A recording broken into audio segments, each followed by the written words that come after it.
मैं basically proctology practice करता हूँ और मैं लेजर सर्जरी द्वारा पाइल्स, फिस्टुला और फिशर और पल्मोनल साइनस का इलाज करता हूँ। आज आइए हम एक ऐसे पेशेंट से मिलते हैं जिनका नाम है मुनिंदर सिंह जी। एंड इनको भी पाइल्स की काफ़ी दिनों से या कहें कि काफ़ी सालों से समस्या थी। शायद कोई उन्होंने सर्जरी भी कहीं कराई थी और जो शायद सक्सेसफुल नहीं हुई। फिर मेरे पास आए एक ग्रेड 4 पाइल्स लेके, प्रोलैप्स्ड हेमोराइड लेके, और इनकी हमने सर्जरी लेजर विधि द्वारा करी। ये बिल्कुल ठीक हो गए 10 दिनों के अंदर और आज भी बिल्कुल ठीक हैं। सो आइए इनकी समस्या और इनकी परेशानी इन्हीं के द्वारा सुनते हैं कि कैसे रही, क्या हुआ। आइए मुनिंदर सिंह जी, आपका स्वागत है और आप बताइए। Thank you sir.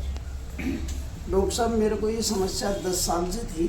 10 साल पहले मैंने रानीबाग में एक डॉक्टर थे पाइल्स के, उनसे मैंने दिखाया था, तो उन्होंने मेरे धागे से कुछ इलाज किया था, लेकिन मैं पूरी तरह से ठीक नहीं हो पाया। कुछ दिन बाद मेरे को दोबारा से ये समस्या बन गई और जैसे ही मेरे को आपका पता चला तो मैंने 10 साल बाद आपको दिखाया, तो आपने मेरा ऑपरेशन किया और ऑपरेशन के 10 दिन बाद मैं आज पूर्ण रूप से बिल्कुल स्वस्थ।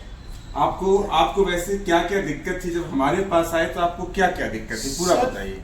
मेरे को ऐसा लगता था कि जैसे मैं आगे भी चल रहा हूँ तो मैं गिर जाऊंगा। अच्छा। बहुत ज्यादा परेशानी हो रही थी और मतलब इतनी वीकनेस आ गई थी। मेरे ख्याल से आपको ब्लीडिंग इतनी होती थी कि एनीमिया हुआ और एक बार आप अस्पताल में आपको ब्लड ट्रांसफ्यूजन के लिए एडमिट भी होना पड़ा था।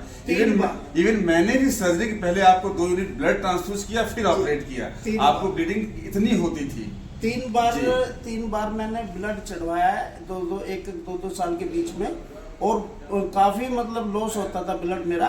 लेकिन तब से मैंने आपसे ऑपरेशन कराया, तब से मैं बिल्कुल अब स्वस्थ। क्या जो कुछ मस्सा बाहर आता था, उस मस्से के बारे में बताएं। हाँ, मस्सा बाहर आ रहा था। जैसे ही मैं लैट्रिन वगैरह जाता था तो मेरा मस्सा बाहर आ जाता था। क्या अभी भी ऐसा कोई चीज नहीं डॉक्टर साहब, अब बिल्कुल ऐसा नहीं है। अब मैं बिल्कुल स्वस्थ। सर्जरी के कितने दिन बाद आप काम ज्वाइन कर लिए थे? 10 दिन के बाद मैंने ये काम शुरू कर दिया था। बस 10 दिनों तक आपने दवाई खाई, रेस्ट किया। 10 दिनों के बाद कोई चीरा नहीं, कोई धागा नहीं, कहीं कुछ नहीं। अब आप पूर्णतया स्वस्थ हैं। तो इस बीमारी से जो भी लोग ग्रसित हैं, अगर वो उनके मन में आता है कि हमसे मिलना चाहिए, लेजर सर्जरी कराना चाहिए या एक बार बात करनी चाहिए, तो आप क्या उनको सजेस्ट करेंगे? मैं तो कहता हूँ कि बिल्कुल आपको जैसे ही किसी को पता चले, आपसे ही आके ये सर्जरी करानी चाहिए। चलिए, बहुत बहुत धन्यवाद आपका। चलिए, ओके।